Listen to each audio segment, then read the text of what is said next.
नमस्कार साथियों, कैसे हो आप सभी। उम्मीद करता हूं कि आप सब बहुत ही अच्छे होंगे और एक बार फिर से आप सभी का आपके अपने फ्यूचर विल स्टडी पॉइंट के यूट्यूब चैनल में बहुत बहुत स्वागत है साथियों।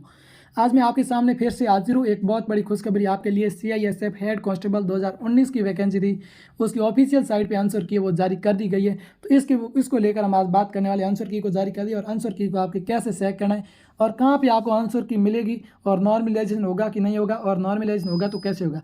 ये एक ऑफिशियल साइट से मैं नोटिस लेकर आया हूँ आपके सामने। ये नोटिस आपको दिख रहा होगा, ये ऑफिशियल साइट से लेकर इसमें सब कुछ जानकारी दे रखी है कि नॉर्मलाइजेशन होगी कि नहीं होगी और आंसर की वो भी इसमें दे रखी है। ये देख लीजिए आप, इसमें आपको आंसर की दिखा देता हूँ। यहाँ पे सभी शिफ्ट की और सभी डेट की अलग अलग आंसर की आपके सामने दिख रहे हैं। हिंदी वालों के लिए, इंग्लिश वालों की, सब के लिए यहाँ पे आंसर की दे रखी है। और आपको आंसर की कहाँ से डाउनलोड करनी ये भी मैं आपको बता दूंगा। तो चलते हैं एक एक पॉइंट पे बात करते हैं। जो भी इस वीडियो को देख रहे हैं, वीडियो को लाइक कर दीजिए और चैनल को सब्सक्राइब कर दीजिए दोस्तों, क्योंकि मैं सीआईएसएफ हेड कांस्टेबल से जुड़ी हर कोई सूचना आपके सामने सबसे पहले इसी चैनल पर लेकर आता रहता हूँ। तो आप चैनल को सब्सक्राइब करके रखिए और अपना टेलीग्राम ग्रुप को ज्वाइन कर लीजिए, जिसका लिंक मैंने डिस्क्रिप्शन बॉक्स में दे रखा है। मैं ये आंसर की आपको टेलीग्राम ग्रुप में प्रोवाइड कर दूंगा, वहाँ से जाकर आप अपनी आंसर की चेक कर सकते हैं, जिसका लिंक मैंने डिस्क्रिप्शन बॉक्स में दे रखा है और कमेंट बॉक्स में भी मैं दे दूंगा। तो चलते हैं हम एक एक पॉइंट पे बात करते हैं आंसर की किस तरीके से आपको सेट करना है। सबसे पहले तो हम ये देखते हैं कि नोटिस में क्या क्या लिखा है। तो ये नोटिस ऑफिस साइट पर जारी हुआ है, मैंने आपको पहले ही बता दिया था। तो यहाँ पे हम देखते हैं, थोड़ा मैं जूम कर दूँ आपके सामने। यहाँ पे क्या लिखा है, written examination to the post of head constable ministerial 2019 इन सीआईएसएफ वाज कंडक्ट ऑन 23/7/2023, 30/7/2023 से 8/2023। यानी कि आपकी 3 दिन एग्जाम चला था, 23 जुलाई को, 30 जुलाई को और 6 अगस्त को आपका एग्जाम चला था। प्रत्येक दिन में 2 शिफ्ट होती थी, फर्स्ट एंड सेकंड शिफ्ट। इसी तरीके से ऑल ओवर इंडिया में 55 सेंटर पर यह एग्जाम आपका खत्म हुआ था। पूरे इंडिया में 55 सेंटर थे। इस तरीके से अगर देखा जाए तो प्रत्येक सेंटर पे 2 शिफ्ट होती, 3 दिन आपका एग्जाम चला, यानी कि 6 शिफ्ट आपके टोटल हुई थी।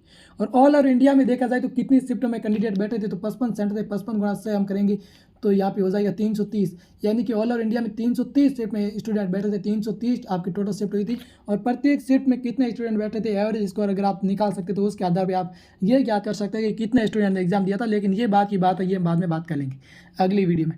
आगे देख लेते हैं। नोटिस में लिखा है डिस्क्लेमर, यानी कि क्या लिखा है इसके बारे में पढ़ लेते हैं। Science return examination was conduct on 3 days in 2 shifts each and the questions paper for each of 6 shifts were different. The principle of normalization equation will be applied to draw parity between different shifts. The marks obtained by the candidates as per answer की है shall be subject to normalization equation। तो इसमें क्या लिखा है मैं आपको बता दूं। इसमें स्पष्ट लिखा है कि आपकी जो 3 दिन में प्रत्येक दिन में 2 शिफ्ट होती थी, आपकी 3 दिन आपका एग्जाम चला था। तो प्रत्येक दिन आपका जो पेपर था वो अलग अलग आया था। टोटल 6 शिफ्ट हुई थी, एक जगह पे 6 शिफ्ट में अलग अलग पेपर आया था। किसी के सरल आया तो किसी के हार्ड आया था। तो इसमें लिखा है कि नॉर्मलाइजेशन तो होगी आपकी, बिल्कुल यहाँ पे लिखा आपको दिख रहा होगा, मैं हाईलाइट कर रहा हूँ। तो नॉर्मलाइजेशन आपकी होगी, जिसकी पेपर हार्ड था उसके नंबर जुड़ेंगे। बिल्कुल किस तरीके से होगी नॉर्मलाइजेशन वो मैं आपको यहाँ पे बता देता हूँ। थोड़ा आगे बढ़ते किस तरीके से नॉर्मलाइजेशन होगी। मान लीजिए आपका एग्जाम था 23 जुलाई को, 23 जुलाई का आपके फर्स्ट शिफ्ट में एग्जाम था। और फर्स्ट शिफ्ट में जिसके भी एग्जाम हुआ था, जिस भी कैंडिडेट की, उसका एवरेज स्कोर, यानी कि ज़्यादातर विद्यार्थियों के कितने सही हो रहे हैं उनके एवरेज स्कोर लिया जाएगा। मान लीजिए उनका पेपर सरल था तो 80 एवरेज स्कोर हो रहा। और एक हुई थी सेकंड शिफ्ट आपकी हुई थी 23 जुलाई को, और इसमें जो एवरेज स्कोर आया था वो 75, यानी कि 75 एवरेज स्कोर आ रहा था। ज़्यादातर विद्यार्थियों के 75 राइट हो रहे हैं और फर्स्ट शिफ्ट में हो रहे थे 80। तो इससे हमें देखकर पता चला ये एवरेज स्कोर है, तो पहली वाली शिफ्ट कहीं ना कहीं सरल हुई थी।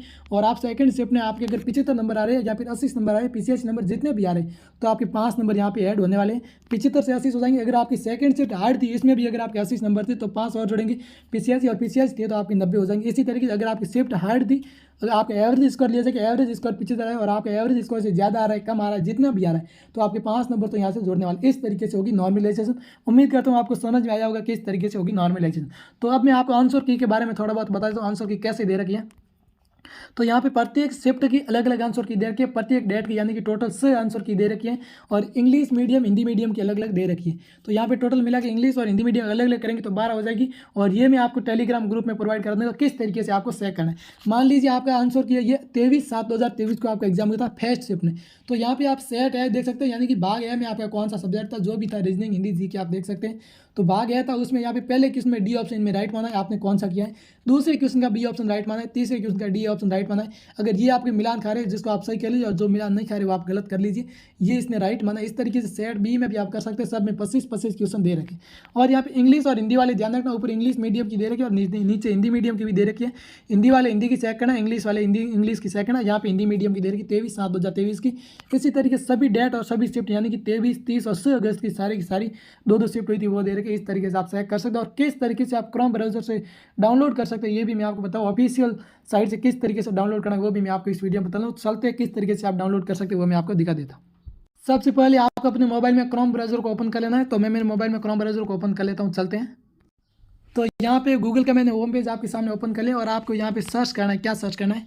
CISF रिक्रूटमेंट, इतना सर्च करना है। इतना सर्च करने के बाद आपकी जो साइट खुलेगी सबसे पहली साइट पे आपको क्लिक करना है और क्लिक करते ही आपके सामने CISF हेड कांस्टेबल की ऑफिशियल साइट है वो आपके सामने ओपन हो जाएगी। अब आपको यहाँ से नीचे स्क्रॉल करना है। जैसे ही आप नीचे स्क्रॉल करेंगे तो यहाँ पे आपको रिक्रूटमेंट नोटिफिकेशन एंड रिजल्ट का ऑप्शन दिख रहा होगा, यानी जो भी सूचना आती है सबसे पहले यहाँ पे आपको शो हो जाती है। तो इसके नीचे सबसे ऊपर लिखा है answer key of written examination to the post of head constable ministerial, यानी ये अभी नोटिस जारी है 2019 वाली वैकेंसी आंसर की जारी हुई है। तो जैसे ही आप इस पर क्लिक करोगे तो आपकी PDF में ये डाउनलोड हो जाएगी। जैसे यहाँ पे क्लिक करें तो आपकी PDF में इस तरीके से ओपन होगी और आपको यहाँ पे ओपन करके आप चेक कर सकते हैं। ये देखो आप यहाँ पे आ गई। तो इस तरीके से आप चेक कर सकते हैं। अगर डाउनलोड नहीं हो पा रही तो टेलीग्राम ग्रुप ज्वाइन कर लीजिए, वहाँ पे मैंने ये आंसर की दे दी है, आप चेक कर सकते हैं आराम से जाकर। जो भी इस वीडियो को देख रहे हैं लाइक कर दीजिए और चैनल को सब्सक्राइब कर दीजिए दोस्तों, क्योंकि अगली जो भी CISF से जुड़ी सूचना आएगी मैं आपको तुरंत प्रोवाइड करा दूँगा। जो भी रिजल्ट वगैरह आएगा उसकी मैं सूचना देता रहूँगा हमेशा। तो चलते हैं दोस्तों, फिर मिलेंगे अगली वीडियो में अगली सूचना के साथ। तब तक खुश रहिए। जय हिंद, जय भारत साथियों।